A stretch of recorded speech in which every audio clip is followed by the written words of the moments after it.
Welcome to another episode of After Dark. Tonight we have a creepypasta titled The Quiet Sky, written by Ryan Brennaman. Sit back, relax, rest your eyes and enjoy. Let's begin. It started when we called out to the stars, into the darkness. We felt so small, tumbling through vast emptiness while clinging to the skin of the world, and without a single reason why. We were curious, yes, but ultimately I think we were just terribly frightened. And we were young, so very young. We were children, and like a lonely, lost child, we did the only thing we could think of to make it stop. We did what we thought we had to do to make the universe make sense. We called for help. For years we scanned the sky for a sign. We sent signals to the stars in the darkness beyond. Are we alone? But the skies were quiet. Always so quiet, leading us to our own makings. But crying children never cease, and neither did we. We sent calls into every corner of space for decade after decade. We refused to believe no one was out there. They had to be. Yet, for some unknown reason, they never answered us. Everyone remembers when that changed. They think it responded to the Arecibo message from 1974. The response to the Arecibo message was received almost 3 months ago, in 2 separate parts. The first part of the message was received at the Hat Creek Radio Observatory in California. The Allen telescope array picked up what sounded like static interference that continued on for over an hour. It consisted of unintelligible screeching and buzzing sounds that continued without pause for the whole hour. The meaning of this message was never discovered, if it had one. The only thing we knew was that the signal's origin came from somewhere in the Hercules constellation, near Messier 13. As soon as that signal stopped, the real message began. We made contact that day, and we were asked a question. Who is there? It came not through the radios, but as a voice. A voice inside all of our heads asked the question to all of us. I heard it. My wife heard it. The young heard it, and the old heard it. Even the deaf heard it. Everyone, everywhere, heard this voice whisper that question in their heads, in every language on earth. I remember it almost too clearly. It asked in that familiar, yet indescribable voice that's always there in my mind. It was like one of my own thoughts had gone rogue, and had decided to speak directly to me. The world seemed to stop as everyone listened for what came next. Where are you?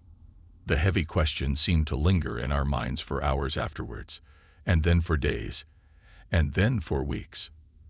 That day changed everything. There were the doubters from the very beginning, and the holy ones, who claimed that God had spoken to all of us, and that the time to repent was now. There were those who claimed they'd heard nothing, and those who'd claimed that the aliens had given them their own secret messages. And of course, there were those who truly believed that we had been contacted for the first time by an extraterrestrial race like us, one ready to communicate, ready to lead us out of the dark. We were wrong.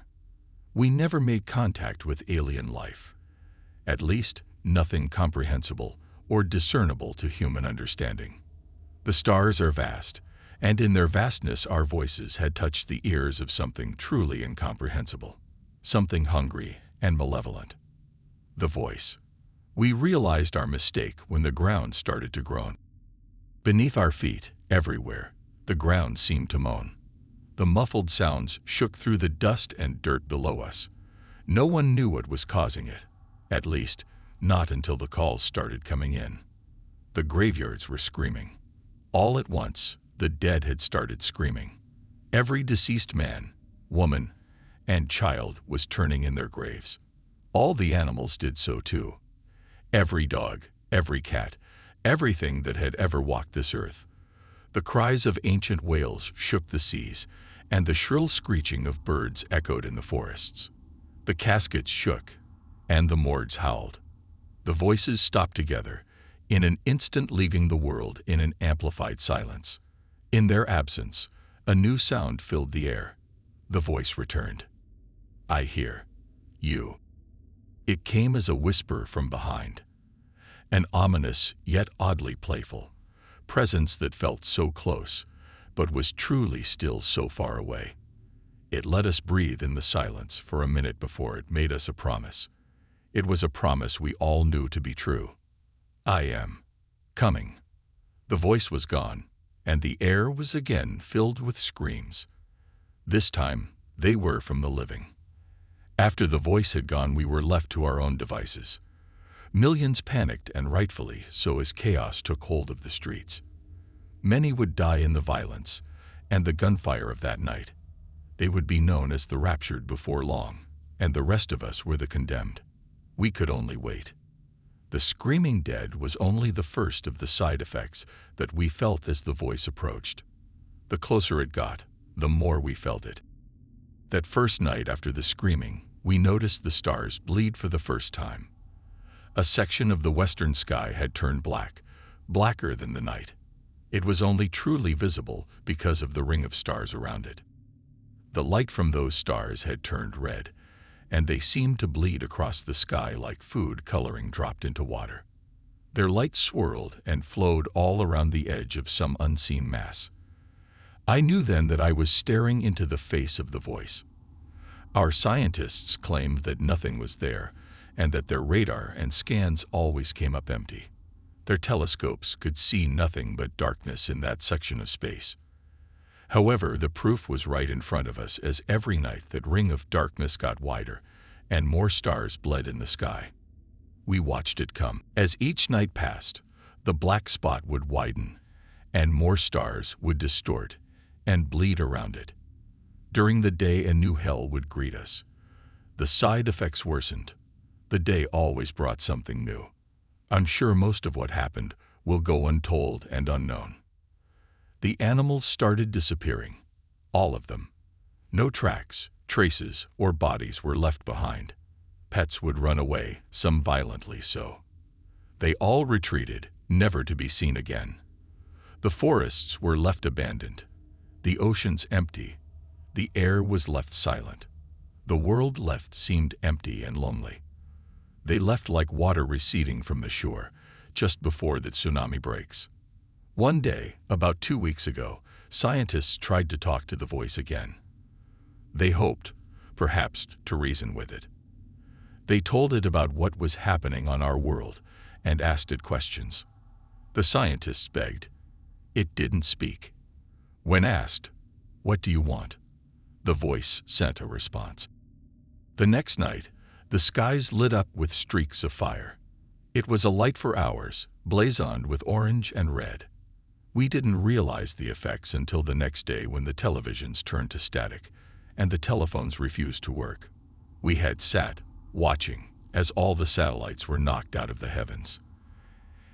After that, reports became rumors and rumblings, sanity a thing of the past. The air chilled and weighed us down. The voice was nearly here, and everyone felt it. It rained for a week after the satellites fell.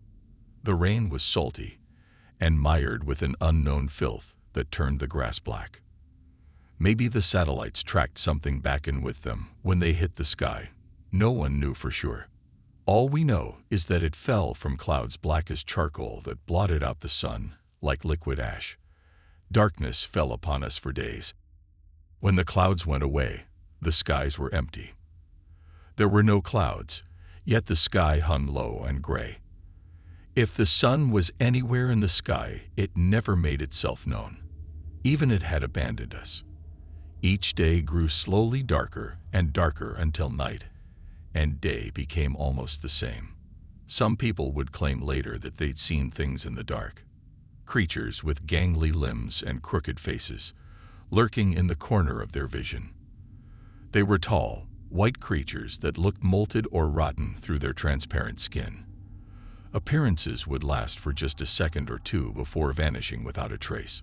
Some believed this was the first step in the aliens' invasion, but the rest of us didn't know what to think. We just knew that it was nothing that simple or benign. They must have been hallucinations, just more madness to endure, but ultimately as harmless as anything else. As harmless as the screams of the dead, the missing animals, and the dying sky.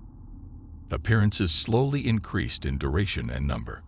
I think everyone saw them once at the least, but I don't think a single person would ever guess why they were truly here. They never touched nor spoke to anyone, and they certainly never harmed anyone. Most who got good looks at them described them as mournful or sorrowful looking. Some even claimed the creatures watched over them at night, and others even claimed that it seemed as if the creatures were sorry for them. One claimed to have even seen one prostrate upon the ground, hands clasped above its head. He said it was praying for us. Prayer was no help. The churches and places of worship that had divided us for so long failed to bring hope to any in the end. The voice let them pray and beg for a while, but just days ago the voice ended it all. No one questioned how, for at this point nothing that happened surprised anyone anymore. But on the final day all books of worship burned. Every last Bible, every Quran, everything. People rushed to their centers of faith, but found no solace. The churches and temples had suffered the same fates, if not worse. The people were left, abandoned by their greatest hopes. There were rumors of churches all over the world, with walls formed from the bodies of those who sought refuge. They were merged to the walls, stuck to them like flies in a trap. They died still pleading for hope, but they were beyond God's help. The rest of us had learned to stop begging. We waited. The final message came. From beyond the sky, it fell upon us. The voice echoed, and it spoke the simple truth. I am here. There is a darkness beyond the horizon, the likes of which I doubt has ever been seen. It brings with it the screams of countless souls, and it moves fast. The stars are dying now, and I know they'll never be seen again. The light is dying so fast. I leave this not as a warning. No, it's far too late for that. Instead, consider this the last realization, the last humanity will ever know. For we used to wonder whether or not we were alone and lost, but never whether or not we were safe and hidden. The universe is infinite, and our understanding was significantly more finite. We should never have beckoned to the darkness. Instead, we should have clung to the light, and closed our eyes every time we were turned to the void. As the final minutes approach, I hold one final truth to be certain. I now know why the skies were always so quiet. If you enjoyed tonight's Creepypasta, be sure to leave us a comment below, and remember to tap that subscribe button as it helps this channel grow. Thank you.